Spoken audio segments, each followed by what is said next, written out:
উম্মুল মুমিনিন আয়েশা রাদিয়াল্লাহু তাআলা আনহাকে জিজ্ঞাসা করা হয়েছিল, আম্বিইনি আন খুলুকে রাসূলিল্লাহ সাল্লাল্লাহু আলাইহি সাল্লাম। প্রসিদ্ধ হাদিস পড়েছেন আপনারা, মুসলিম শরীফ সহ অনেক কিতাবে আছে। উম্মুল মুমিনিন, আপনি আমাকে আমাদের নবী পাক সাল্লাল্লাহু আলাইহি সাল্লামের আখলাক সম্পর্কে একটু বলেন। তিনি বললেন, আলাইসা তাকরাউল কোরআন, তুমি কোরআন তিলাওয়াত করো না? হ্যাঁ করি। কানা খুলুকুহুল কোরআন, এক শব্দ আমার কাছে শোনো, নবী করিম সাল্লাল্লাহু আলাইহি সাল্লামের আখলাক, তার চরিত্র, তার সিরত ছিল কোরআনে পাক। কোরআন করিম যা হেদায়েত দিয়েছে, কোরআন করিম আল্লাহর পক্ষ থেকে যা বার্তা এসেছে, যা বিধান এসেছে, ও সব কিছুর প্রায়োগিক রূপরেখা, সব কিছুর বাস্তব রূপ নবী করিম সাল্লাল্লাহু আলাইহি সাল্লামের সিরতটা ছিল। এরপরে আবার বিশেষভাবে আল্লাহ রাব্বুল আলামিন সূরাতুল কলমের মধ্যে বলেছেন, ইন্নাকা লাআলা খুলুকিন আযীম। এরপর নবী করিম সাল্লাল্লাহু আলাইহি সাল্লামের সিরতের বৈশিষ্ট্য, সিরতের পূর্ণাঙ্গতা, এই সিরতের পবিত্রতা বিষয় আর কিছু বলার থাকে না।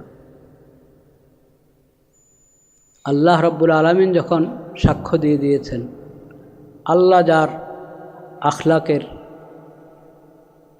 পবিত্রতার সাক্ষী, তার আখলাক আর সিরত সম্পর্কে আর কি বলার আছে।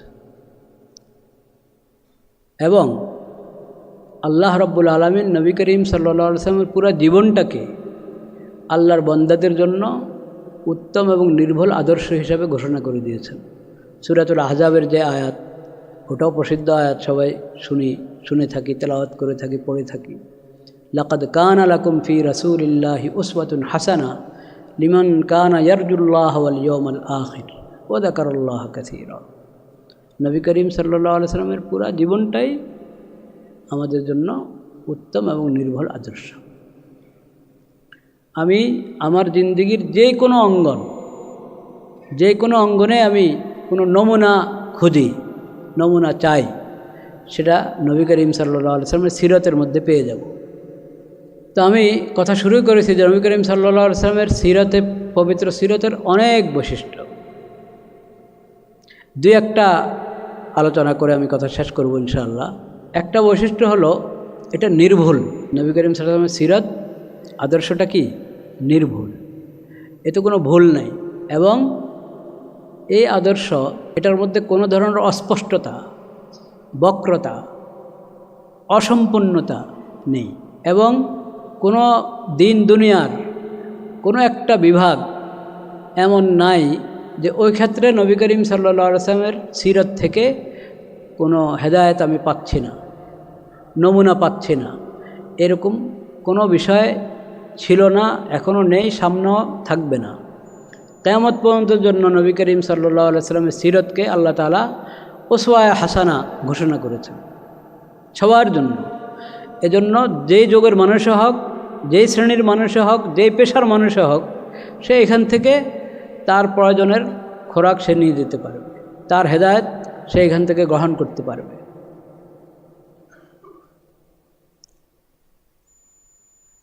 বড় কিছু বৈশিষ্ট্য থাকার কারণেই যে জমানার যত পরিবর্তন, সব পরিবর্তন সহ পরিবর্তিত বিশ্ব পরিস্থিতি, এখনের থেকে আপনি আরও 50 বছর 100 বছর পরের কথা চিন্তা করেন, আমরা এটা বুঝতে পারি। কারণ আজ থেকে 200 বছর, 300 বছর, 400 বছর আগের হালাত আর এখনের হালাতে অনেক পার্থক্য আছে না? তো সামনে তো এরকম হবে, পার্থক্য হতে থাকবে। যত পরিবর্তন, যত পার্থক্য, কিন্তু নবী করিম সাল্লাল্লাহু আলাইহি ওয়াসাল্লামের সিরত সবাইকে আলো দিতে পারছে এবং পারবে কিয়ামত পর্যন্ত। তার কারণ হলো, এই সিরতের উৎস হলো আল্লাহর কোরআন করিম, যিনি আলিমুল গায়ব, যিনি খালেক এবং মালিক, এবং যিনি রহমান রহিম।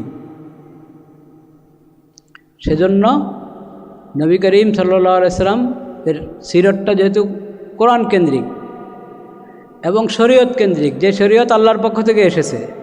সুম্মা জাআলনাকা আলা শরীআতিম মিনাল আমরি ফাত্তাবি'হা, সূরাতুল জাসিয়াতে, হে নবী আপনাকে আমি একটি শরীয়তের উপরে রেখেছি, একটা শরীয়ত দান করেছি, আপনি এই শরীয়তের অনুসরণ করেন।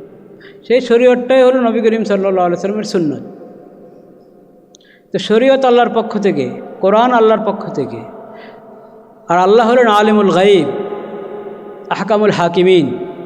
সেজন্য নবী করিম সাল্লাল্লাহু আলাইহি ওয়াসাল্লামের সিরত, নবী করিম সাল্লাল্লাহু আলাইহি ওয়াসাল্লামের সিরত থেকে সবাই তার প্রয়োজনের বিষয় হেদায়েত পাচ্ছে, পেয়েছে এবং পেতে থাকবে। কখনো নবী করিম সাল্লাল্লাহু আলাইহি ওয়াসাল্লামের সিরতের শরণাপন্ন হলো কেউ, আর ওখান থেকে তার প্রয়োজনের হেদায়েত সে নিতে পারল না, তার খোরাক সে নিতে পারল না, তার প্রয়োজনে সে আলো গ্রহণ করতে পারল না, এটার কোনো নজির পিছনেও ছিল না, এখনও নেই, সামনেও থাকবে না। হ্যাঁ, হতে পারে আমার জ্ঞানের অভাব। নবী করিম সাল্লাল্লাহু আলাইহি ওয়াসাল্লামের সিরতকে আমি যথাযথ পড়ি নাই, তার সিরত সম্পর্কে যেমন জ্ঞান অর্জন করা দরকার ছিল, যেমন উপলব্ধি এবং যেমন প্রজ্ঞা অর্জন করা দরকার ছিল সিরতে নবী করিম সাল্লাল্লাহু আলাইহি ওয়াসাল্লামের পবিত্র সিরত সম্পর্কে, সেটার অভাবের কারণে হতে পারে আমি জানি না, আমি পাইনি। কিন্তু আমি না পেলেই এমন না যে বিষয়টা নেই। যারা ফাওকা কুল্লি জি ইলমিন আলিম, ফাওকা কুল্লি জি ইলমিন আলিম, প্রত্যেক জ্ঞানের উপর বড় জ্ঞানী আছে। আমি বিষয়টা জানি না, কিন্তু অন্যের কাছে জিজ্ঞাসা করা হলে, তার চেয়ে বড় কারোর কাছে জিজ্ঞাসা করা হলে অবশ্যই নবী করিম সাল্লাল্লাহু আলাইহি ওয়াসাল্লামের সিরত থেকে আমাকে রাহবরি এবং রাহনুমাই করতে পারবে। আল্লাহ রাব্বুল আলামিন আমাদেরকে হিম্মত দান করেন, সহি নিয়ত দান করেন। লা ইলাহা ইল্লাল্লাহ। আমি এক দুটা উদাহরণও দেওয়ার চেষ্টা করি, মানে যাতে যে বিষয়টা বললাম, যদিও আলহামদুলিল্লাহ আপনাদের সবার কাছে এটা স্পষ্ট, নবী করিম সাল্লাল্লাহু আলাইহি ওয়াসাল্লাম সিরত সম্পর্কে সবাই কিছু না কিছু পড়াশোনা আমরা করেছি এবং আলোচনা শুনে থাকি এই বিষয়ে। তারপরও যেহেতু আমাকে হুকুম করেছেন আপনারা, সেজন্য একটু দুই চারটা উদাহরণ যদি আলোচনা করা হয়, তো যে কথাগুলো আমি বললাম এটা আরও স্পষ্ট হবে ইনশাআল্লাহ। মনে করেন এই একটা বিশ্ববিদ্যালয়, আমরা আজকের এই অনুষ্ঠান যেখানে হচ্ছে কৃষি বিশ্ববিদ্যালয়, এইখানে মৌলিক সাবজেক্ট এবং তার অধীনে শাখাগত আরও অনেক সাবজেক্ট। একটা প্রশ্ন যে আমাদের এত পড়াশোনা, এগুলোর ব্যাপারে নবী করিম সাল্লাল্লাহু আলাইহি ওয়াসাল্লামের সিরত থেকে আমাদের কী নেওয়ার আছে? মাদ্রাসায় হুজুররা পড়েন, সেখানে তো সবই নবীর সিরতে পড়ে, কোরআন পড়ে, হাদিস পড়ে, সিরত পড়ে, শরীয়তের মাসলা মাসাইল পড়ে, সব সরাসরি নবী করিম সাল্লাল্লাহু আলাইহি ওয়াসাল্লাম থেকে নেওয়া, এগুলো পড়ছে। কিন্তু আমাদের যে পড়াশোনা, জাগতিক জ্ঞান বিজ্ঞানের যে কোনো একটা সাবজেক্ট আমরা যদি আলোচনায় আনি, যেমন এখানের যে বড় সাবজেক্ট এবং তার অধীনে শাখাগত অনেক সাবজেক্ট, এগুলোর ব্যাপারে নবী করিম সাল্লাল্লাহু আলাইহি ওয়াসাল্লামের সিরতের কী হেদায়েত? এই প্রশ্ন জাগতিক জ্ঞান বিজ্ঞানের যে কোনো শাখা এবং যে কোনো পেশার ভাইদের পক্ষ থেকে হতে পারে এবং হওয়া উচিত। এটার উত্তর হলো, এই ধরনের প্রতিটা অঙ্গন, প্রতিটা বিদ্যালয়, প্রতিটা এবং যত পেশার মানুষ আছে, তারা যেসব বিষয়ের সম্মুখীন হয়, এটা দুই ধরনের। একটা আছে, একটা হলো এটা নিছক জাগতিক, অর্থাৎ ওটা মানুষ আল্লাহ তাআলা যে আকল দিয়েছেন, বিবেক বুদ্ধি দিয়েছেন, সেই বিবেক বুদ্ধি এবং অভিজ্ঞতার আলোকে বিবেক বুদ্ধি দিয়ে এটাকে হল করতে পারে, ওটার সমাধান খুঁজে পেয়ে যায়। এই ধরনের যেসব বিষয়, এইসব বিষয়ের ব্যাপারে নবী করিম সাল্লাল্লাহু আলাইহি ওয়াসাল্লাম একটা বাক্য বলে দিয়ে গেছেন, একটা বাক্য মাত্র, আনতুম আলামু বি উমুরি দুনিয়া। এটা নবী করিম সাল্লাল্লাহু আলাইহি ওয়াসাল্লামের সিরত সুন্নতের, শরীয়তের বহুত বড় বৈশিষ্ট্য, যে জিনিস মানুষ তার আকল দিয়ে, জ্ঞান বুদ্ধি দিয়ে, বিবেক বুদ্ধি দিয়ে এবং অভিজ্ঞতার আলোকে সমাধান খুঁজে পেয়ে যাচ্ছে, ওটাকে উন্মুক্ত ছেড়ে দাও।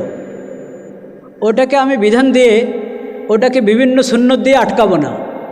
ওই বিষয়ে আমার সুন্নত হলো ওটা উন্মুক্ত। আনতুম আলামু বি উমুরি দুনিয়া, তোমাদের জাগতিক বিষয়, তোমাদের দুনিয়ার বিষয়, এই বিষয়ে তোমাদের জ্ঞান বেশি, তোমরা ভালো বুঝো। ওই বিষয়ে যেমনি করা দরকার তেমনি করো, ওটার ব্যাপারে কোনো প্রতিবন্ধকতা নেই। এই যে একটা বাক্য, এটা আপনাকে একবারই পুরা উন্মুক্ত করে দিয়েছে। আপনি যত উন্নতি করতে চান করতে থাকেন, যত গবেষণা করতে চান করতে থাকেন। নবী করিম সাল্লাল্লাহু আলাইহি ওয়াসাল্লাম মোবারকবাদ জানাচ্ছেন আপনাকে। নবী করিম সাল্লাল্লাহু আলাইহি ওয়াসাল্লাম ওখানে হস্তক্ষেপ করতে চাচ্ছেন না, করেন না। এইখানে আমি খালি নাজায়েজ বলবো, এটা করা যাবে না, এটা করা যাবে না, না, এটা তোমাদের জন্য উন্মুক্ত,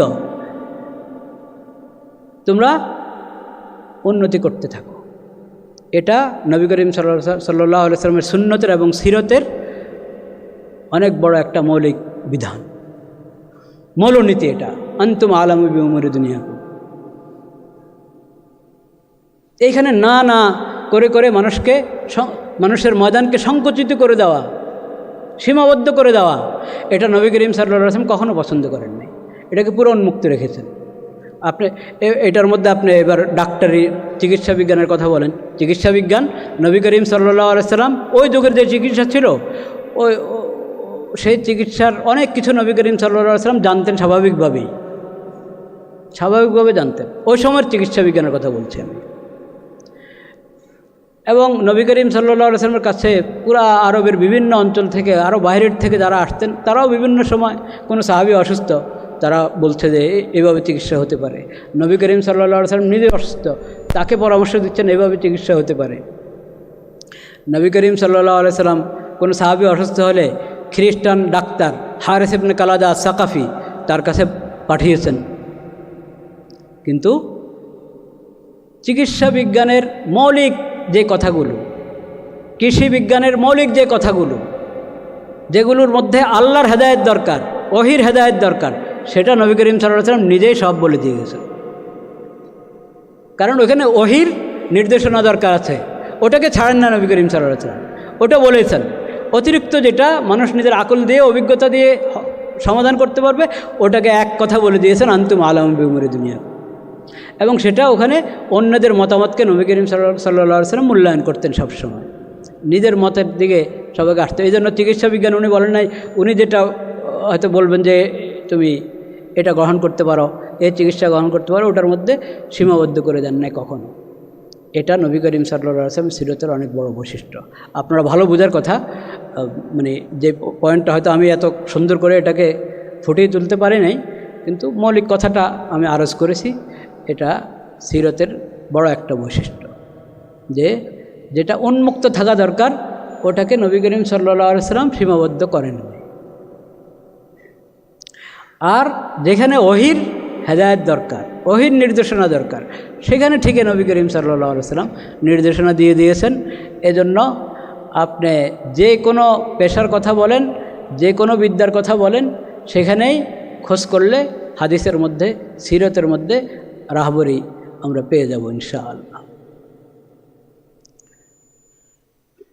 নবী করিম সাল্লাল্লাহু আলাইহি ওয়াসাল্লাম এজন্যই তার মিল্লতকে এবং আল্লাহর পক্ষ থেকে যে শরীয়ত পেয়েছেন, এটাকে নবী করিম সাল্লাল্লাহু আলাইহি ওয়াসাল্লাম বলেছেন আস-সামহাতুস সাহলাতুল বাইযা, আস-সামহাতুস সাহলাতুল বাইযা, যেটা অনেক সহজ সরল, যেটাতে কোনো কাঠিন্য নাই।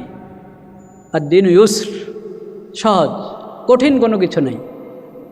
এত কঠিন কিভাবে পালন করব, কিভাবে সুন্নতের অনুসরণ করব, এটা তো অনেক কঠিন। না, কঠিনের কোনো কিছু নেই।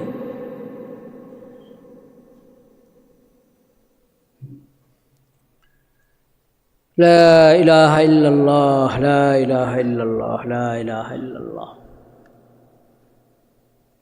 দেখেন, কঠিনের কোনো কিছু নাই।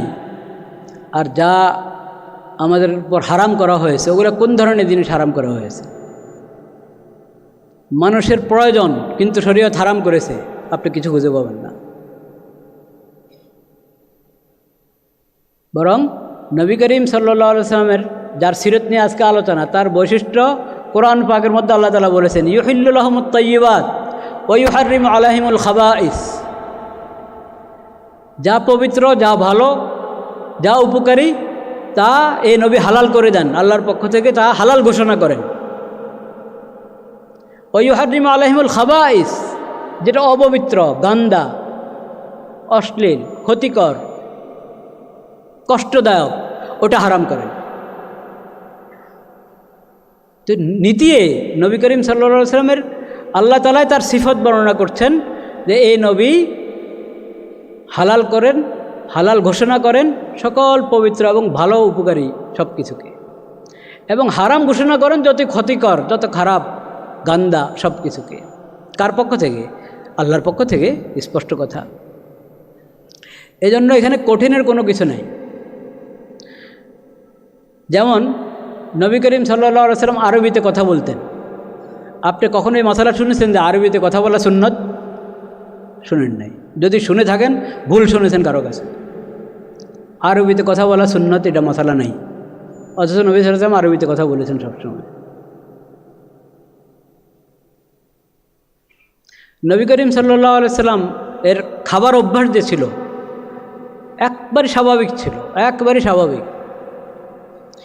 নবী করিম সাল্লাল্লাহু আলাইহি ওয়াসাল্লামের খাবার অভ্যাসকে সুন্নত ঘোষণা করা হয় নাই।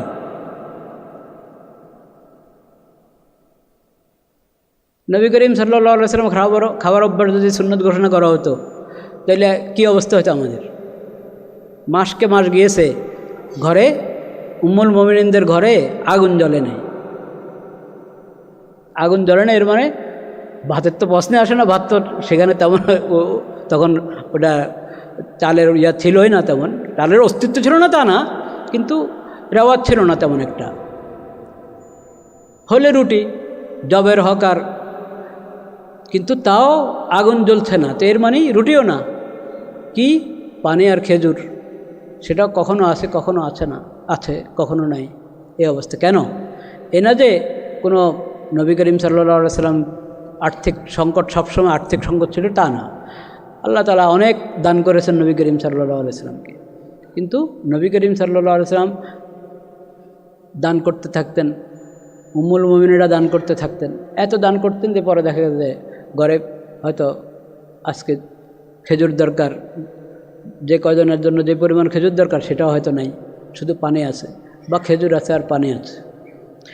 কিন্তু এটাকে নবী করিম সাল্লাল্লাহু আলাইহি ওয়াসাল্লাম সুন্নত ঘোষণা করেননি যে খেজুরেই তোমাদের প্রধান খাদ্য হবে, রুটিয়ে তোমাদের প্রধান খাদ্য হবে, জবের রুটি প্রধান খাদ্য হবে, ঘোষণা করা হয় না। কেন?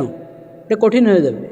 পোশাকের ব্যাপারে ধরেন, কোন রঙের পোশাক হবে, কোন ধরনের পোশাক হবে, কোন এলাকার পোশাক হবে, কিচ্ছু না, কিন্তু টাকনার উপরে রাখো, পুরুষ টাকনার উপরে রাখবে, এটা বিধান, এটা ওহী ছাড়া জানা যাবে না। এবং অমুসলিমদের যেটা এই নিদর্শন, ওই ধরনের কোনো কিছু তুমি গ্রহণ করো না, তুমি মুসলিম, এটা বিধান দিয়ে দিয়েছে। এবং পোশাকের উদ্দেশ্য হলো ছতর যাতে না দেখা যায়, তাইলে ওরকম পোশাক হতে হবে যে ছতর দেখা যাবে না। এরকম মোটা দাগের কিছু বিধান দিয়ে দেওয়া হয়েছে। এরপরও উন্মুক্ত ছেড়ে দেওয়া হয়েছে, কে সালোয়ার পরবে, কে লুঙ্গি পরবে, কে চাদর, কে জামা, জামা হলে কোন ধরনের জামা, কানিফারা না গোল না কি, কোনো কিছুকে বিধান বানিয়ে দেওয়া হয়। এরকম আপনি এক একটা জিনিস নিয়ে যদি চিন্তা করেন তো দেখবেন আমাদের এই শরীয়তের মধ্যে নবী করিম সাল্লাল্লাহু আলাইহি ওয়াসাল্লামের যে আদর্শ, এখানে ফরজের সংখ্যা আর হারামের সংখ্যা কম। সাধারণ সুন্নত, মুস্তাহাব, নফল এটার সংখ্যা বেশি, ফরজের সংখ্যা কম। এরকম হারামের সংখ্যা থেকে দেখা যাবে হয়তো অনুত্তম, মাকরু, ওটার সংখ্যা হবে কি বেশি, একবারে হারাম ওটার সংখ্যা কম অন্যগুলোর তুলনায়। আর প্রয়োজনীয় কোনো কিছু ওটার মধ্যে মানে প্রতিবন্ধক হবে, এই ধরনের বিধান নবী করিম সাল্লাল্লাহু আলাইহি ওয়াসাল্লামের পবিত্র সিরাতের মধ্যে পাওয়া যাবে না। আরেকটা হলো বললাম যে কোনো অঙ্গন খালি নাই। শরীআতুন খালিদাতুন, শরীআতুন শামিলাতুন, শরীআতুন আম্মাতুন। নবী করিম সাল্লাল্লাহু আলাইহি ওয়াসাল্লামের যে সুন্নত এবং সিরাত, ওটা কিয়ামত পর্যন্তের জন্য, কারণ উনি আখিরি নবী, খাতামুন নবিয়্যিন। তার উম্মতের পর আরেক উম্মত হবে না। তার উপর হেদায়েতের যে কিতাব আল কোরআনুল কারীম অবতীর্ণ হয়েছে, এরপরে হেদায়েতের আর কোনো কিতাব আল্লাহর পক্ষ থেকে ওহির আর কোনো বাণী আসবে না, এটাই শেষ। তো তার সুন্নত আর শরীয়ত শেষ শরীয়ত, তার উম্মত আখিরি উম্মত। এরপরে যদি কেউ বলে যে অমুকের উম্মত, তো এর মানে তার ইসলামের সাথে, কোরআনের সাথে কোনো কি নাই, সম্পর্ক নেই। আপনারা জানেন আমাদের এই দেশে আরেক উম্মত যে আছে, নবী করিম সাল্লাল্লাহু আলাইহি ওয়াসাল্লামের উম্মত ছাড়া আরও উম্মত আছে, জানেন তো? আপনার ধারণা আছে কি না? হ্যাঁ, মির্জা গোলাম আহমদ কাদিয়ানি, তাকে কাদিয়ানি জমাত কি মনে করে? নবী মনে করে। আমাদের নবী, আখিরি নবী হযরত মুহাম্মদ মুস্তাফা সাল্লাল্লাহু আলাইহি সাল্লাম। হ্যাঁ, কিন্তু তার 1200 বছর বা একটু বেশির পর হলো মির্জা গোলাম আহমদ কাদিয়ানি। এই মির্জা গোলাম আহমদ কাদিয়ানি নবুয়তের মিথ্যা দাবি করেছে, এবং কিছু লোক তাকে নবী হিসেবে মেনে নিয়েছে, তারা মির্জা গোলাম আহমদের উম্মত। এই যে নতুন আরেক উম্মত বের হলো, এই উম্মতের কোরআনের সাথে কোনো কি নাই, সম্পর্ক নাই। কোরআনের নাম নিচ্ছে, কোরআন প্রচার করছে, কোরআনের অনুবাদ করে প্রচার করছে। এই কিছুদিন আগে, কয়েক মাস আগে ইয়েতে জাদুঘরে তারা কোরআন প্রদর্শনী করেছে তারা। কারণ বুঝেন না, এটা তো কি বলে এটাকে, সমান অধিকার। বুঝতে পেরেছেন? সমান অধিকার তারা সেমিনার করতে চায়, কে মানা করবে? এটা একটা চিন্তার সমান অধিকার। এই যে আমাদের নবী করিম সাল্লাল্লাহু আলাইহি ওয়াসাল্লামের সিরতের আরেক বৈশিষ্ট্য হলো তার শিখানো কোনো মৌলনীতি, শিখানো কোনো বিধান, তার শিখানো, তার দেওয়া কোনো পরিভাষা, এটার মধ্যে কোনো অস্পষ্টতা নেই। যে ওই শব্দের মারপ্যাচ দিয়ে, শব্দের অস্পষ্টতা দিয়ে, পরিভাষার অস্পষ্টতা দিয়ে মানুষকে কেউ ধোঁকা দিবে, প্রতারণা করবে, এই সুযোগ নেই।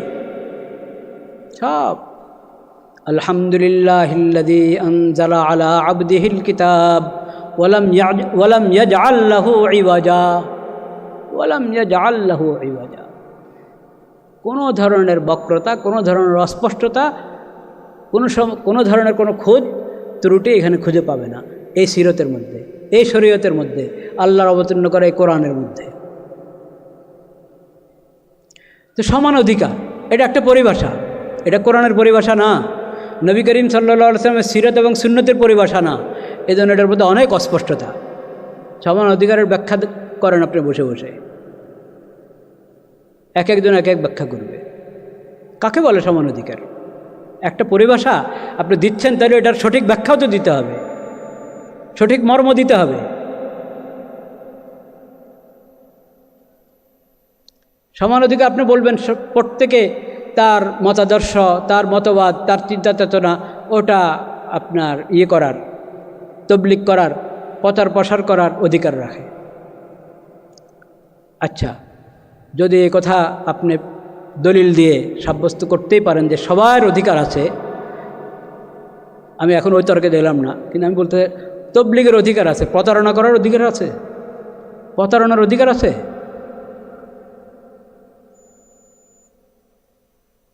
তুমি কোরআন প্রদর্শনী করছ, তো কোরআন তুমি যদি 40 পারার কোরআন বের করে আনো, কথার কথা মানে 114 সূরা, আপনি আরেক সূরা বাড়িয়ে কোরআন প্রদর্শনী করছেন, এটা কোরআন প্রদর্শনী হলো না ধোঁকা হলো? ধোঁকা হলো। ঠিক এরকম একটা সূরা বাড়ান নাই, একটা আয়াত বাড়ান না, যা আছে তা ওটাই প্রদর্শনী করছেন, কিন্তু ওটার অনুবাদ করা হচ্ছে বিকৃত করে, অনুবাদ করা হচ্ছে বিকৃত করে। তারা এই কাদিয়ানিরা যতগুলো তাফসীর বা অনুবাদ গ্রন্থ প্রচার করে, তারা সবগুলোর মধ্যে বিকৃতি আছে, কোরআনের বিভিন্ন পরিভাষার বিকৃতি আছে। এবং এমন বিকৃতি ইমান কুফর হয়ে যায়, কুফর ইমান হয়ে যায়, হালাল হারাম হয়ে যায়, হারাম হালাল হয়ে যায়, এই ধরনের বিকৃতি আছে। আকীদা পরিবর্তন হয়ে যায়, এই ধরনের বিকৃতি আছে। তো এটাকে কোরআন প্রদর্শনীর নামে, কোরআন অনুবাদ, কোরআন তাফসীরের প্রদর্শনীর নামে যদি প্রচার করা হয় এবং প্রদর্শনী করা হয়, তাহলে এটা কি তবলিগ হলো না প্রতারণা হলো? প্রতারণা। তা আপনি সমান অধিকারের কথা বলে আপনি বলেন যে তারাও তো, তাদেরও একটা ধর্ম আছে, কাজে ওদের নাগরিক হিসাবে অধিকার রাখে এটা প্রচার করার। নাগরিক হিসাবে প্রচার করার অধিকার রাখে, মানুষকে ধোঁকা দেওয়ার অধিকার রাখে না। এটা কে বুঝবে? কাকে বুঝাবেন? আমরা কি বুঝি না, না বুঝেও বুঝি না? কোনটা?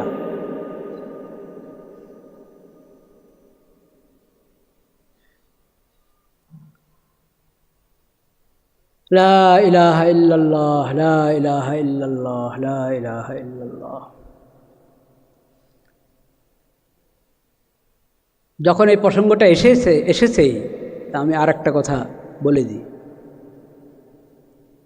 বকশীবাজারে দেখবেন কেন্দ্র আছে, তারা নিজেদেরকে বলে আহমদিয়া মুসলিম জামাত। আহমদ সাল্লাল্লাহু আলাইহি ওয়াসাল্লাম আমাদের নবীর নাম না নাকি?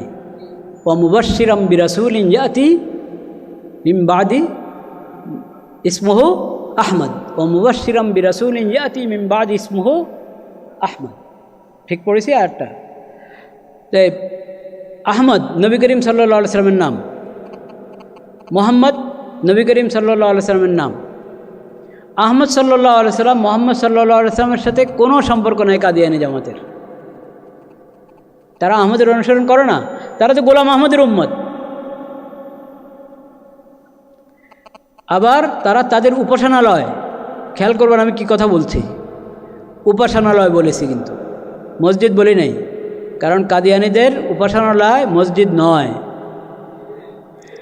মসজিদ তো হলো উম্মতে মুসলিমা, মুসলমানদের উপাসনালয়, যেটা মুসলমানদের আবাদতের জায়গা, আবাদতের কেন্দ্র, ওটার নাম কি? মসজিদ।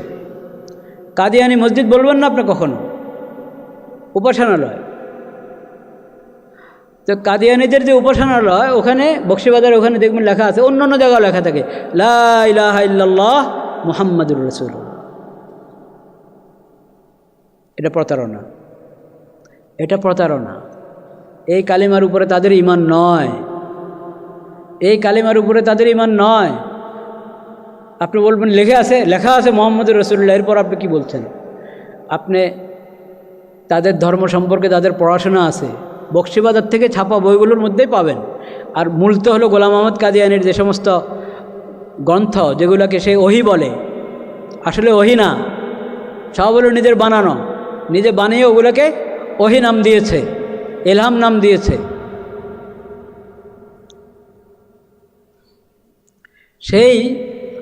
সেই বইগুলো হলো উর্দু ভাষায়, কিছু আরবি, অনেকগুলো উর্দু, কিছু এরা বকশীবাজারে অনুবাদ করেছে বাংলায়।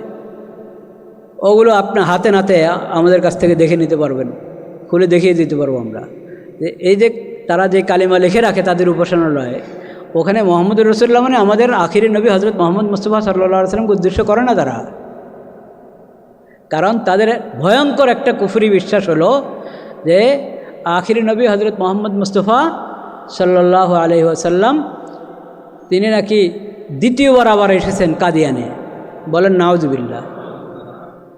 একবার 1400 বছর আগে, 1450 বছর আগে মক্কা জন্মগ্রহণ করেছেন, মদিনা হিজরত করেছেন এবং সেখানে ইন্তেকাল করে তার কবর ওখানে। পরে আবার 1200 বছর পরে কাদিয়ানে উনি গোলাম আহমদ কাদিয়ানের রূপে আবার জন্মগ্রহণ করেছেন। এটা হিন্দুয়ানি আকিদা কিনা কন? হিন্দুয়ানি বিশ্বাস না, এটা পরজন্ম যে। তো সেটা সে প্রয়োগ করলো আমাদের নবীজির উপর। তো কি বলতে চাচ্ছে? মানে গোলাম আহমদ কাদিয়ানিকে রসুল্লাহ বলতে চাচ্ছে, মোহাম্মদ রসুল্লাহ বলতে চাই। তো মোহাম্মদ রসুল্লাহ তো আর আসেন নাই, মোহাম্মদ গোলাম আহমদ কাদিয়ানির রূপে এসেছে সেই। এবং বলে যে দ্বিতীয়বার যে গোলাম আহমদের রূপে যখন মোহাম্মদ রসুল্লাহ আসছেন, আগের মক্কা মদিনার মোহাম্মদ রসুল্লাহ থেকে ইনি আরও বেশি উত্তম, আরও বেশি মর্যাদাপূর্ণ, আরও বেশি পূর্ণাঙ্গ। কয়বার বলবেন নাউজুবিল্লাহ? তো এই অর্থ তারা যে লিখে রাখে কালিমা লা ইলাহা ইল্লাল্লাহ মুহাম্মাদুর রাসূলুল্লাহ।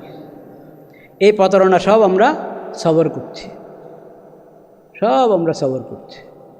কারণ আমরা তো ওটা ভাঙতে যাব না, জ্বালিয়ে দাও পুড়িয়ে দাও, এই কথা আমরা বলবো না কখনো। কারণ এটা আমাদের নবী করিম সাল্লাল্লাহু আলাইহি ওয়াসাল্লামের সিরত না,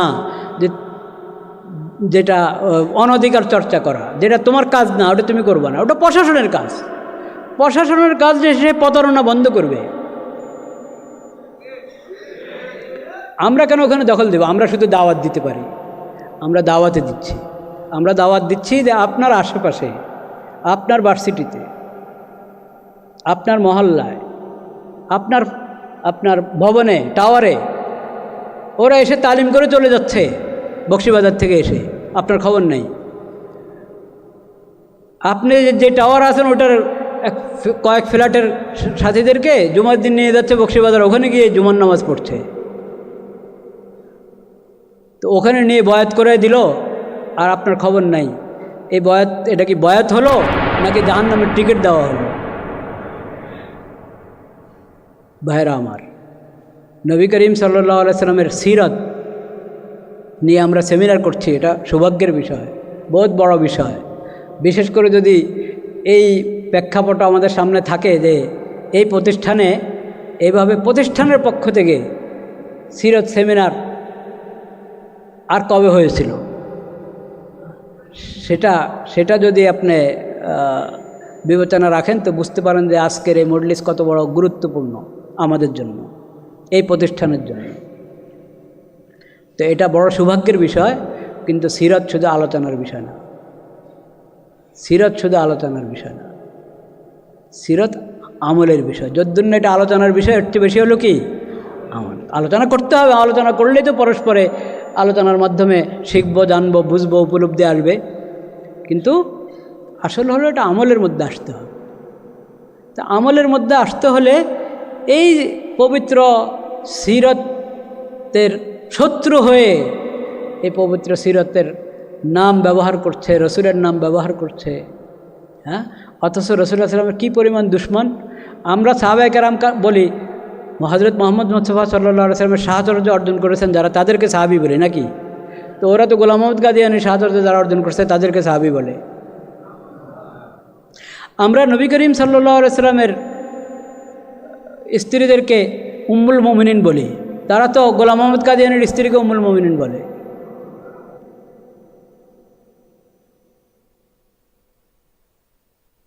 এরকম আমাদের ইসলামের যতগুলো নিদর্শন আছে সব নিদর্শনের মধ্যে তারা বিকৃতি এনেছে, দাবি করে তারা আহমদিয়া মুসলিম জামাত। আর আমাদের যারা বুদ্ধিজীবী, হ্যাঁ, অনেকে উদার মন ওনারা উদারতা দেখান, হ্যাঁ ওটাও তো একটা, কত ফেরকা আছে, কত মাযহাব আছে, ওটাও একটা ফেরকা, একটা মাযহাব। কেন? আমরা পড়াশোনা কম করি, সেজন্য আমাদের এই মুসিবত। আমরা মাযহাব আর ফেরকা এই দুটার পার্থক্য বুঝি না। এবং দুই ধর্ম আর দুই ফেরকা এক কথা নাকি? দুই ধর্ম আর দুই ফেরকা এক কথা না। একই ধর্মের মধ্যে অনেকগুলো ফেরকা থাকে, একই ধর্মের মধ্যে অনেকগুলো কি থাকে? ফেরকা। ধর্মের মৌলিক কথাগুলো যদি সবাই মানে, তো মৌলিক কথাগুলো মানার কারণে এরা এই ধর্মের লোক। এরপরে গিয়ে দ্বিতীয় স্তরের কিছু বিষয়ের মধ্যে পার্থক্য হয়, সেই কারণে ফেরকা হয়।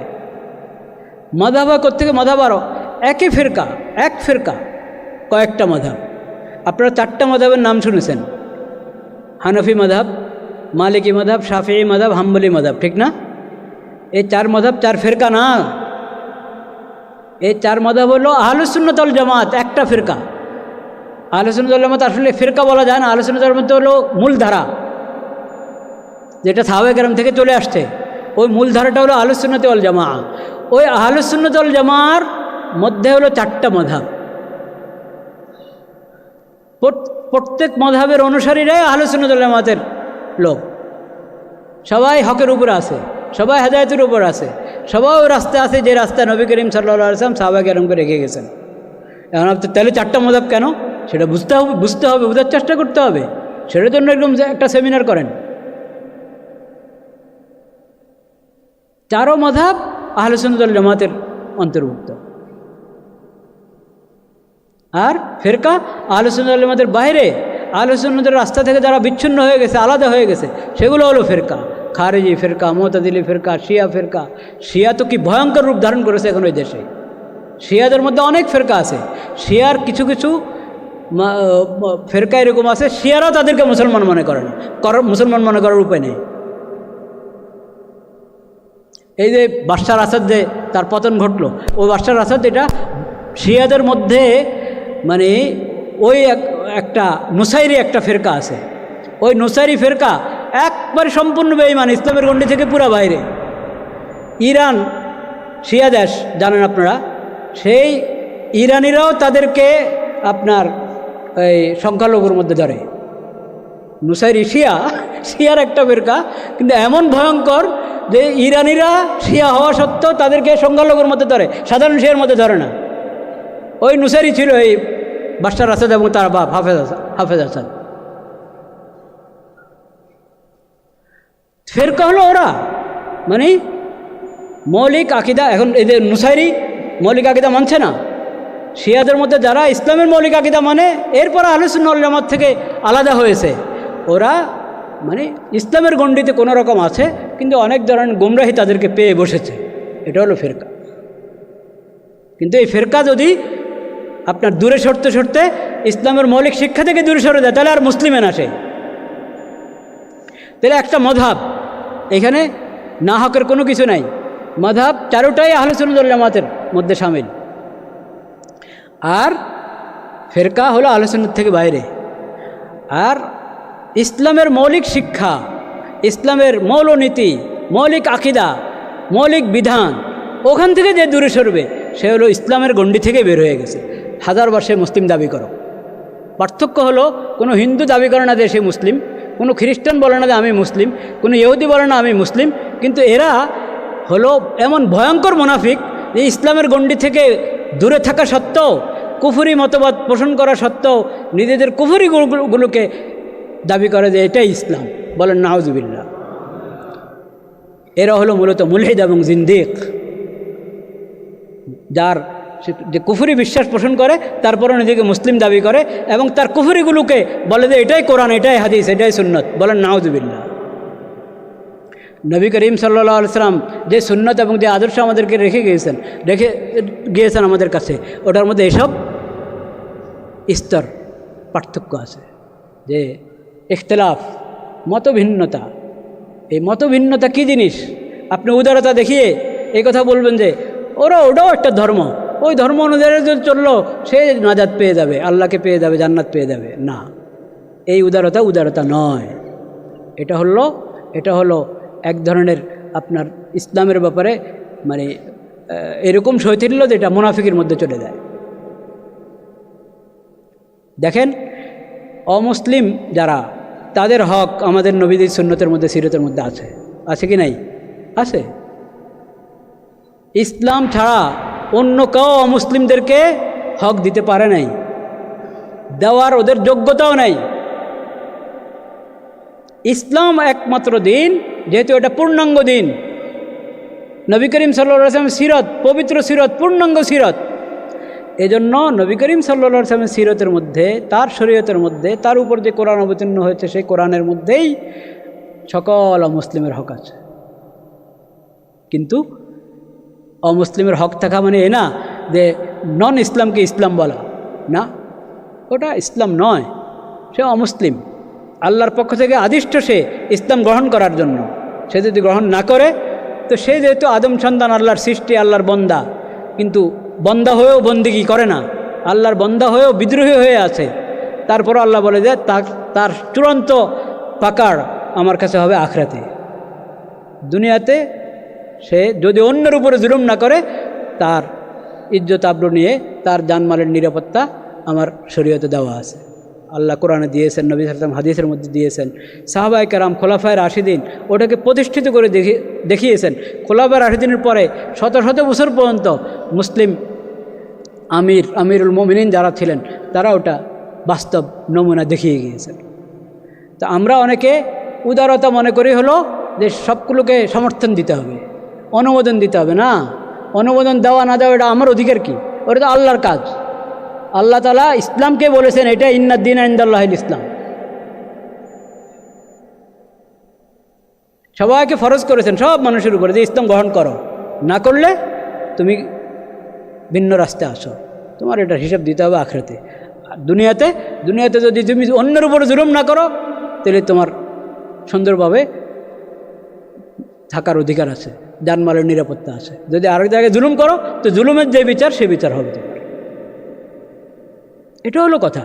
এই না যে আপনি ভুলটাকে সহি বলবেন, গোমরাহিকে হেদায়েত বলবেন এবং ইয়েকে আপনার কুফরকে ঈমান বলে দিবেন, না, এটা হবে না। নবী করিম সাল্লাল্লাহু আলাইহি ওয়াসাল্লাম এসব সূক্ষ্ম পার্থক্য সব বুঝিয়ে দিয়েছেন, কিন্তু আমরা তার সিরত যেহেতু পূর্ণাঙ্গ পড়ি না, এই জন্য ওই উদারতা, নবী করিম সাল্লাল্লাহু আলাইহি ওয়াসাল্লামের উদারতা ছিল। হয়তো উদারতা এটা তো তোমার ভাষা, নবী করিম সাল্লাল্লাহু আলাইহি ওয়াসাল্লামের ভাষা কি? তার ভাষায় কথা বলো। এখন আমাদের নবী করিম সাল্লাল্লাহু আলাইহি ওয়াসাল্লামের সিরতের যদি আমরা চর্চা করতে চাই, একটা বড় কাজ আমাদের, আমরা ইসলামের ভাষায় যেন কথা বলি, সিরত এবং সুন্নতের ভাষায় কথা বলি। কারণ আমরা পশ্চিমাদের পরিভাষা ব্যবহার করি, আর পশ্চিমাদের পরিভাষা তারা বলে এক অর্থে, আমরা বুঝি আরেক অর্থে। আর যদি তারা যে অর্থে বলে সেই অর্থে যদি আমরা ওটাকে গ্রহণ করি, তো তাদের অর্থ তো অনেক পরিভাষার মধ্যে কুফরি আছে, অনেক ভাষার মধ্যে। এদের ধর্মনিরপেক্ষতা একটা কথা। কী অর্থ ধর্মনিরপেক্ষতা? সেকুলারিজম, এটা তাদের পশ্চিমাদের পরিভাষা। আপনি মুসলিম হয়ে আপনি কোন পরিভাষায় এটাকে গ্রহণ করতে চাচ্ছেন? অমুসলিমদের পরিভাষা, তাদের কাছে এটার যে ব্যাখ্যা, সেই ব্যাখ্যা হিসাবে তো এটা ইসলাম বিরোধী আকিদা, সেকুলারিজম। এই ইজম তো মুসলিম গ্রহণ করতে পারে না।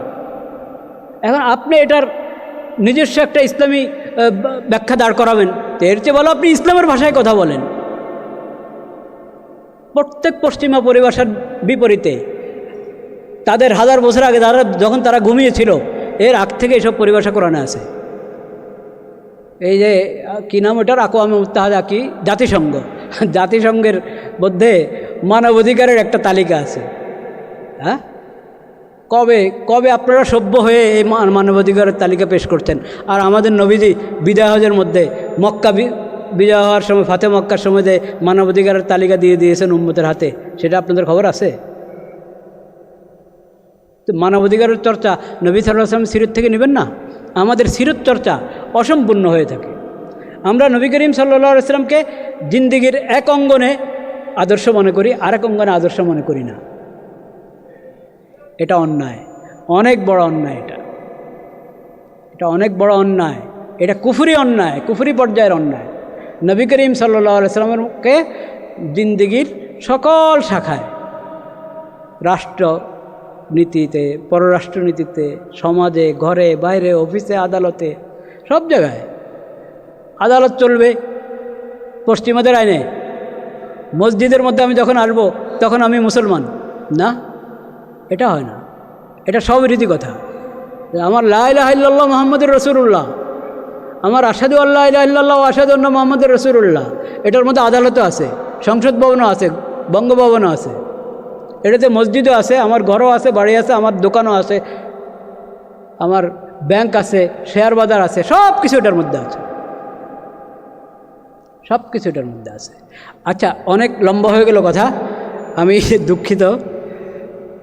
7:03, হয়তো আর হয়তো 15-20 মিনিট বলি। আমি এখন কয়েকটা হাদিস শোনাচ্ছি আপনাদেরকে, একবারে আপনাদের কৃষি বিদ্যালয়ের বিষয়ক হাদিসগুলো জেনে থাকবেন আপনারা অবশ্যই। আন আনাসিন রাদিয়াল্লাহু তাআলা আনহু قال قال رسول الله صلى الله عليه وسلم ما من مسلم يزرع زرعا أو يغرس غرسا فيأكل منه طير أو إنسان أو بهيمة إلا كان له به صدقة। কোনো মুসলিম যদি কোনো বীজ বপন করে, কোনো গাছ রোপণ করে। ফায়াকুলু মিনহু তায়রুন, গাছ উঠলো, আপনার ধান শস্য গাছ, ওটা যখন ফলন হলো, ফায়াকুলু মিনহু তায়রুন, কোনো পাখি ওখান থেকে কিছু খেলো, কোনো মানুষ খেলো, কোনো পশু খেলো, কানা লাহু বিহি সাদাকা, এটা তার জন্য সাদাকা হবে। এটা সহিহ বুখারীতে হাদিসটা আছে, আরও অনেক কিতাবে আছে। আনাস রাদিয়াল্লাহু তাআলা থেকে বর্ণিত নবী করিম সাল্লাল্লাহু আলাইহি ওয়াসাল্লামের হাদিস।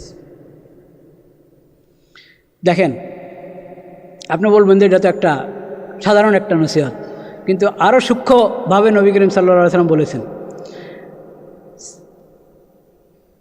সাহাবী বলেন, সামিউতু নবী সাল্লাল্লাহু আলাইহি ওয়াসাল্লাম বিউজনাইয়া হাতাইন, আমার এই দুই কানে শুনেছি নবী করিম সাল্লাল্লাহু আলাইহি ওয়াসাল্লামের কাছ থেকে।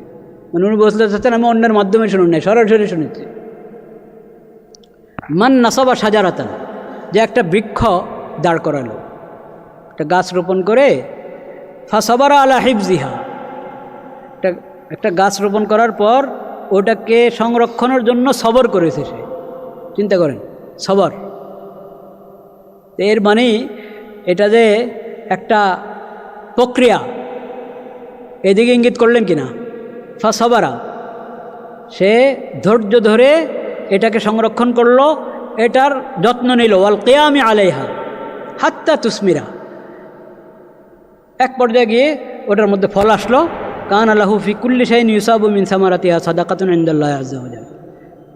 এখান থেকে কোনো একটা ফল, যে কোনো কিছু কাউ নিবে, কোনো মানুষ নিল, গাছতলায় পড়ে আছে, একজন উঠে নিল, গাছ থেকে পাড়ার পর আপনি নিজে গ্রহণ করলেন, মালিক যে সেই গ্রহণ করলো, যে গাছ লাগিয়েছে সেই গ্রহণ করলো, অন্যকে হাদিয়া দিল, বা কোনো পশু পাখি এটা নিল। নবী করিম সাল্লাল্লাহু আলাইহি ওয়াসাল্লাম বলেছেন এটা আল্লাহ রাব্বুল আলামিনের দরবারে সাদাকা হিসাবে তার আমলনামায় লেখা হবে।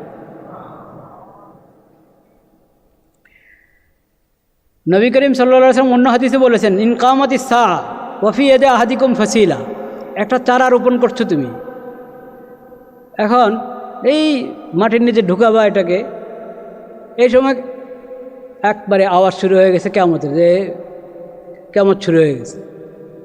তো এখন কিয়ামত শুরু হয়ে গেছে, তো শেষ, তো এখন আমি গাছ লাগিয়ে কী করবো? নবী করিম সাল্লাল্লাহু আলাইহি ওয়াসাল্লাম বলছেন, তাও তুমি এটা হাত থেকে ফেলে দিও না, মাটির নিচে ঢুকাও, পরেরটা পরে। কিয়ামত হচ্ছে, তো এটা তো কিয়ামত ঘটাবে না আল্লাহ তাআলা। আল্লাহ যা করেন, তুমি আলাদা করেছো না এক কাজের, ওই কাজটা তুমি পুরো করে ফেলো। কিয়ামত শুরু হয়ে গেছে, এই কারণে এখন তুমি হাত থেকে ফেলবা, এটা তো কিয়ামত আসলে তুমিও শেষ হয়ে যাবে, ঠিক আছে, কিন্তু যেহেতু এখনও তুমি আছো স্বাভাবিক অবস্থায়, এটা কি করো? এটাকে রোপণ করো, মাটির নিচে ঢুকাও, মানে এটাকে কাজটা শেষ করো, তুমি ফেলে দিও না হাত থেকে। নবী করিম সাল্লাল্লাহু আলাইহি ওয়াসাল্লাম বলেছেন, মান আহইয়া আরদান মাইতাতান ফাহিয়া লাহু ওয়া লাইসা লিইরকি যালিমিন হাক্কুন, খালি ফেলে রাখা জমিন, কোনো একটা জমিন, একটা ভূখণ্ড বেকার পড়ে আছে, ওটাকে কাজে লাগানো সম্ভব, কিন্তু কাজে লাগানো হচ্ছে না। নবী করিম সাল্লাল্লাহু আলাইহি ওয়াসাল্লাম এটা কখনো অনুমতি দিতেন না এটার। এজন্য প্রথমে তো ব্যাপকভাবে উৎসাহ দিয়েছেন, যেখানে দেখবা তুমি কোনো জমিন কারো মালিকানায় নয়, কোনো কারো মালিকানার অধীনে না, এমন জমিন যেখানে তুমি পাবে, বাস তুমি যদি এটা আবাদ করো তো তুমি এটা তোমার, তুমি আবাদ করলে এটা তোমার। এইভাবে নবী করিম সাল্লাল্লাহু আলাইহি ওয়াসাল্লাম উৎসাহ দিয়েছেন। তবে আরেকজনের উপর জুলুম করতে পারবে না, ওয়ালাইসা লিইরকি যালিমিন হাক্কুন, আরেকজন তোমার আগে আবাদ করেছে, ওখানে যেয়ে তুমি হস্তক্ষেপ করতে পারো না, তুমি আরেকটা তালাশ করো, কারো মালিকানায় নাই, এমনি পড়ে আছে, তো অনুমতি। এটা সরকারের কাজ, সরকার যদি নিজে আবাদ না করতে পারে, আমাদের ছোট্ট একটা ভূখণ্ড, এখানে তো আর ওরকম জমিন হয়তো খুব কমে হবে, তো খাস জমিন আছে, খাস জমিনের ব্যাপারে বেকার ফেলে রাখা এটা সরকারের জন্য কখনো উচিত না। নিজে ব্যবস্থা নেবে, নতুবা অন্যদেরকে দায়িত্ব দিবে। এটা হলো নবী করিম সাল্লাল্লাহু আলাইহি ওয়াসাল্লামের শিক্ষা। এমনকি ব্যক্তি মালিকানা যে জমিনগুলো আছে, ওগুলোর ব্যাপারে নবী করিম সাল্লাল্লাহু আলাইহি ওয়াসাল্লাম বলেছেন,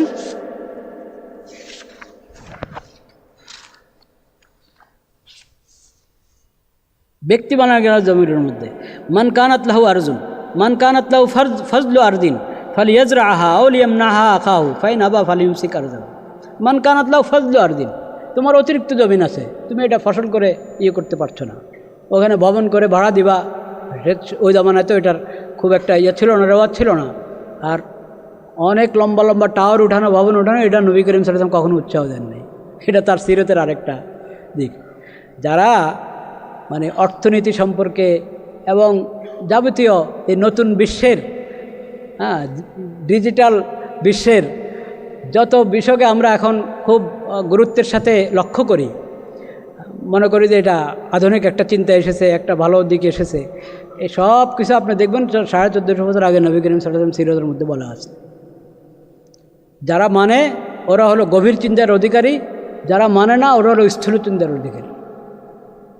টাওয়ার উঠাচ্ছে, অনেকে দেখে দেখে ভাবে না যে এই উন্নতি হচ্ছে আমাদের ঢাকার, অনেকে ভাবে না, অনেকে এরকম ভাবে যে ঢাকা খুব সমৃদ্ধ হচ্ছে, খুব উন্নত হয়ে যাচ্ছে। আর যারা গভীর অর্থনীতি সম্পর্কে খুব ভালো বোঝে, গভীর চিন্তার অধিকারী, তারা বুঝে যে না এটা ভালো লক্ষণ না। ঠিক কিনা? আপনারা কথা বলেন না? তো যাই হোক, তো তুমি ওই জমিন বেকার পড়ে আছে কেন? তুমি নিজে ফসল করো, আরেকজনকে দাও, সে ফসল করো, এমনি দিয়ে দাও, কয়েক বছরের জন্য সে ফসল করে এটাকে আবাদ করো, হ্যাঁ, না ভাড়া নিয়ে দাও। এটা এই হাদিসে, অন্য হাদিসে আছে, যে হাদিস পড়েছে এই হাদিসের মধ্যে এই দুই কথা আছে, অন্য হাদিসে সেটাও আছে। তো বেকার ফেলে রাখা কোনো জমিন, এটা নবী করিম সাল্লাল্লাহু আলাইহি ওয়াসাল্লামের সিরাতে নাই। আর আমাদের এক এখানের প্রফেসর সাহেব, একটু আগে দেখা হয়েছিল, ওনার সঙ্গে হয়তো মজলিসে আছেন, উনি আছেন এখানে, আমাকে বিবরণ শোনালেন যে উৎপাদন বাড়ানো, এটার আরবি ভাষা হলো তালকিহ। ওই তালকিহের একটা প্রসঙ্গ নিয়ে নবী করিম সাল্লাল্লাহু আলাইহি ওয়াসাল্লাম কথাটা বলেছিলেন, আনতুম আলাম বিউমুরি দুনিয়া। এটা জাগতিক বিষয়, তোমরা এই বিষয় ভালো বুঝো। শরীয়তের যে বিধান, ওই বিধানের গণ্ডিতে থেকে তোমরা পুরো উন্মুক্ত, ওই বিষয়ে যত উন্নতি করতে চাও করো। লা ইলাহা ইল্লাল্লাহ, লা ইলাহা ইল্লাল্লাহ, লা ইলাহা ইল্লাল্লাহ, লা ইলাহা ইল্লাল্লাহ।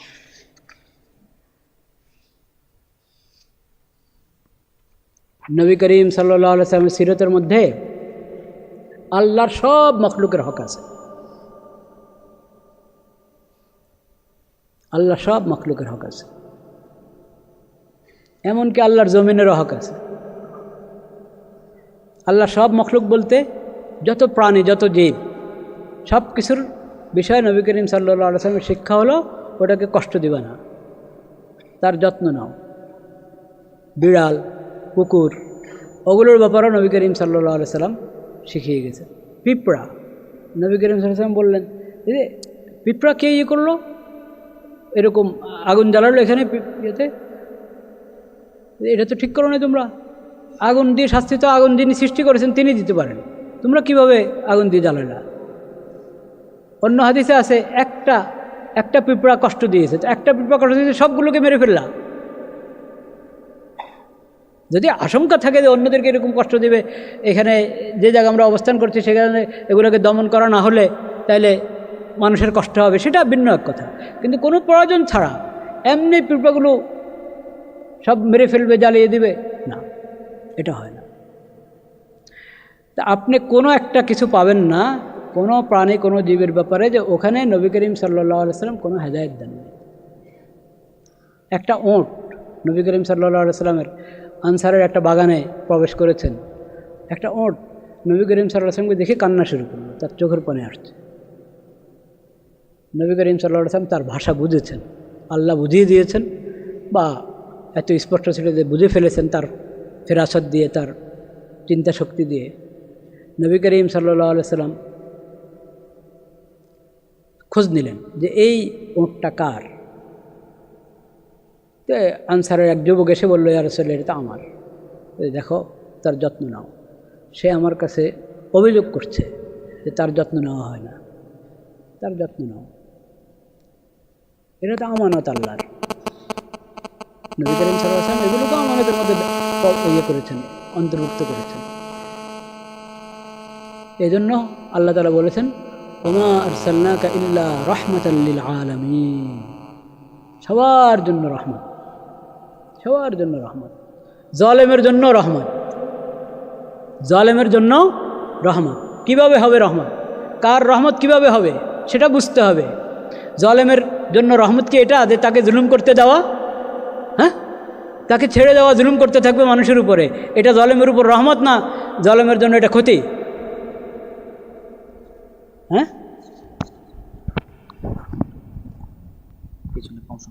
আচ্ছা আগাবো আর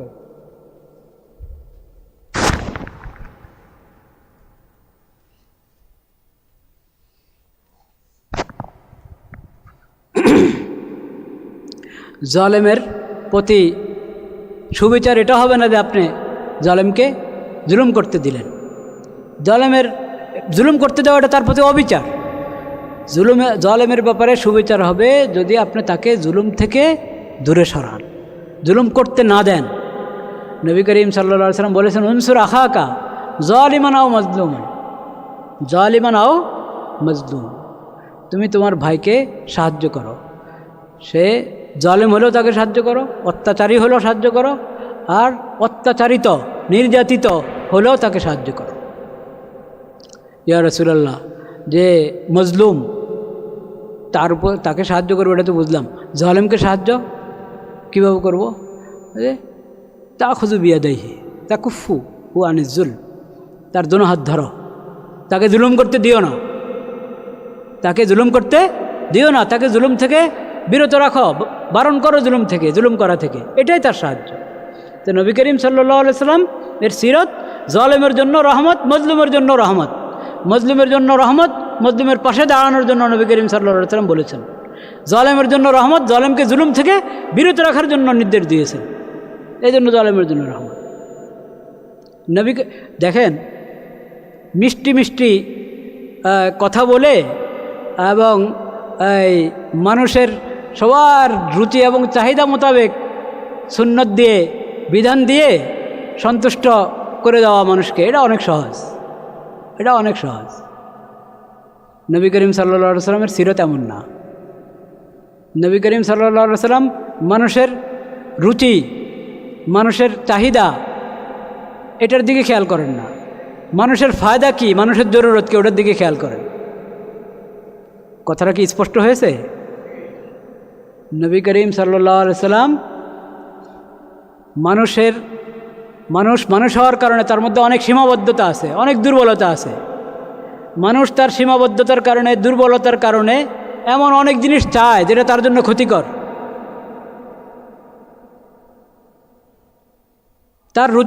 তার রুচি অসুস্থ, এজন্য সে যেটা তার জন্য উচিত না এরকম কিছু সে গ্রহণ করতে চায়, খেতে চায়। নবী করিম সাল্লাল্লাহু আলাইহি ওয়াসাল্লাম তার ফায়দাটা দেখেন, তার উপকারিতা কোথায় সেটা দেখেন। সেজন্য যেটাতে তার ক্ষতি বলেন যে এটা করো না তুমি, যেটা তার জন্য উপকারী ওটা করতে বলেন। আপনি দেখবেন সরকার সাধারণত বিভিন্ন দেশের এই গণতন্ত্রের কথাই বলেন না, গণতান্ত্রিক সরকারগুলোর অভ্যাস কী? গণতান্ত্রিক সরকারগুলোর অভ্যাস হলো মানুষকে যেভাবে আপনার তাদের যেই কামভাব বলতে যার যেটা ভালো লাগে তারে ওটার মধ্যে ব্যস্ত করে রাখো, যার যেটা ভালো লাগে তাকে ওটার মধ্যে ব্যস্ত করে রাখো, তাইলে তোমরা তোমাদের মতো করে হুকুমত চালাতে থাকো, গদি দখল করে বসে থাকো। দেখুন যুবকরা অনেকে খেলা পছন্দ করে, তা একবারে বিশ্বকাপ দাও। যখনই তোমরা কোনো গড়বড় করতে চাও, উল্টাপাল্টা কিছু করতে চাও, দুর্নীতি করতে চাও, বড় দুর্নীতি ঘটাতে যাবা, তখন বিশ্বকাপ দিয়ে দাও, সবাই খেলার মধ্যে ব্যস্ত হয়ে যাবে, কেউ তোমাদের প্রতিবাদ করার সুযোগ পাবে না। এটা হলো সরকারগুলোর তরিকা, যে মানুষকে তার চাহিদা, তার রুচি, তার কাছে যেটা ভালো লাগে ওটার মধ্যে ব্যস্ত করে দাও, এরপরে তুমি যা ইচ্ছা তা করো। নবী করিম সাল্লাল্লাহু আলাইহি ওয়াসাল্লামের সিরত এসব মানবীয় দুর্বলতা থেকে ঊর্ধ্বে, এসব কিছু থেকে পবিত্র নবী করিম সাল্লাল্লাহু আলাইহি ওয়াসাল্লামের সিরত। এই জন্য নবী করিম সাল্লাল্লাহু আলাইহি ওয়াসাল্লাম কাউকে খুশি করার জন্য কিছু বলেন না, আল্লাহকে খুশি করতে হবে এবং তার ফায়দা কোনটা সেটা দেখতে হবে। এই জন্য তার সুন্নতের মধ্যে আপনি পাবেন যেটা যত উপকারী ওটার জন্য উদ্বুদ্ধ করেছেন, যত ক্ষতিকর ওটার জন্য নিরুৎসাহিত করেছেন। এরকম কখনো করেন নাই যে ও যখন এটা করতে চাচ্ছে আচ্ছা করতে দাও তাকে, না, তার জন্য যদি এটা ক্ষতিকর হয় তাকে ওটা বুঝিয়েছেন তোমার জন্য এটা ক্ষতিকর, তুমি এটা করো না। এক যুবক তো সে একবারই তার একটা হালাত হয়ে গেছে, সে নিজেকে কন্ট্রোল করতে পারে নাই, এসে সরাসরি নবী করিম সাল্লাল্লাহু আলাইহি ওয়াসাল্লামের কাছে বলে বসেছে, ইয়া রাসূলুল্লাহ আমি জিনা করতে চাই, আমাকে অনুমতি দেন। জানে যে এটা নিষিদ্ধ, এটা খারাপ, অন্যায়, জবরদস্তি না। এখন পশ্চিমা পরিভাষা কি, জবরদস্তি করে যদি করা হয় তো সেটা না, ধর্ষণ হলো কি হারাম, ওটা জুলুম। দুজন রাজি, তাইলে অবিবাহিক সম্পর্ক দুজন রাজি হলে কোনো সমস্যা নেই। আর এখন তো আরও জাতিসংঘ এখানে দপ্তর বানাইতে চাচ্ছে এই দেশে। আল্লাহ তাআলা আমাদের সরকারকে তৌফিক দান করেন, তারা যাতে এটার বিলকুল অনুমতি না দেয়। জাতিসংঘ মানবাধিকারের দপ্তর বানাবে, এই অফিস খুলবে ইয়াতে বাংলাদেশে। কি জন্য? এই দেশে কোন অধিকার আপনি দিবেন না এই দেশের মুসলমানদেরকে, এই দেশের মানুষদেরকে কোন অধিকার দিবেন যেটা আমাদের সরকার বুঝে না, এখানের আলেম ওলামারা বুঝে না। ফিলিস্তিনের মধ্যে নারী শিশু মরছে, সেখানে আপনি মানবাধিকার প্রতিষ্ঠা করতে পারলেন না। ঢাকাতে এসে এখানে অফিস করবেন মানবাধিকার করার জন্য, সেই মানবাধিকার কি জানেন কিছু? সমকামিতা, এটা প্রতিষ্ঠিত করবে এই দেশে। তা এখন পশ্চিমার সভ্যতায় যারা প্রভাবিত হয়ে নিজেদের রুচি নষ্ট করে ফেলেছে, অসুস্থ হয়ে পড়েছে, মানসিকভাবে অসুস্থ, চরিত্রের দিক থেকে অসুস্থ, তারা তো এটা চায়। এখন তাদের চাওয়া ওটার সমর্থন করতে হবে আপনাকে। এটা নবী করিম সাল্লাল্লাহু আলাইহি ওয়াসাল্লামের সিরত নয়, এটা শরীয়ত নয়, মনে রাখতে হবে। কোনো হারাম যদি কেউ ভালো লাগে তো কারো কাছে, সুদ, ঘুষ, হ্যাঁ, সুন্নতের আলোচনা করি, কিন্তু সুন্নতের আলোচনার সময় আপনি যদি বলেন মসজিদে ঢোকার সময় 5টি সুন্নত, বের হওয়ার সময় 5টি সুন্নত, ঘরে ঢোকার এই সুন্নত, ঘর থেকে বের হওয়ার এই সুন্নত, কেউ আপত্তি করবে না? করবে? যেই বলবেন যে নবী করিম সাল্লাল্লাহু আলাইহি ওয়াসাল্লামের আদর্শের মধ্যে একবারে ফরজ পর্যায়ের বিষয় হলো যে তোমরা সুদ থেকে দূরে থাকো, সুদ নেওয়া সুদ দেওয়া থেকে কি থাকো, দূরে থাকো। এই ওয়াজ যদি কোনো খতিব করে, ঢাকাতে খতিব এই ওয়াজ করার কারণে, সুদের বিরুদ্ধে ওয়াজ করার কারণে তার ইমামতি খেতাবতি চলে গেছে। নবী করিম সাল্লাল্লাহু আলাইহি ওয়াসাল্লামের সিরত এবং সুন্নাত আমরা চাই, কিন্তু পূর্ণাঙ্গ না। যেটুকুর সঙ্গে আমাদের নফসের খাহেশ, হ্যাঁ, আমাদের নফসের খাহেশ, আমাদের খেয়াল খুশির সাথে সংঘর্ষ হবে না, অতিরিক্ত খুব সুন্নত, খুব সিরত। আমাদের নফসের সাথে যখন সংঘর্ষ হবে তখন আর সিরত আর সুন্নতের নাম নেই, শরীয়তের বিধানের নাম নেই, তখন হলো চলতে দাও। সিরতের অসম্পূর্ণ অধ্যয়ন এবং সিরতের অসম্পূর্ণ মূল্যায়ন, সিরতের অসম্পূর্ণ গ্রহণ করা নিজের মধ্যে, এটা অন্যায়। ইয়া আইয়ুহাল্লাযীনা আমানু উদখুলু ফিস-সিলমি কাফা। বাস আমি কথা শেষ করে দিচ্ছি ইনশাআল্লাহ। লা ইলাহা ইল্লাল্লাহ, লা ইলাহা ইল্লাল্লাহ, লা ইলাহা ইল্লাল্লাহ। আর 7:30 হতে, হ্যাঁ ঠিক আছে। আচ্ছা, এখনই আচ্ছা ঠিক আছে, আচ্ছা ঠিক আছে।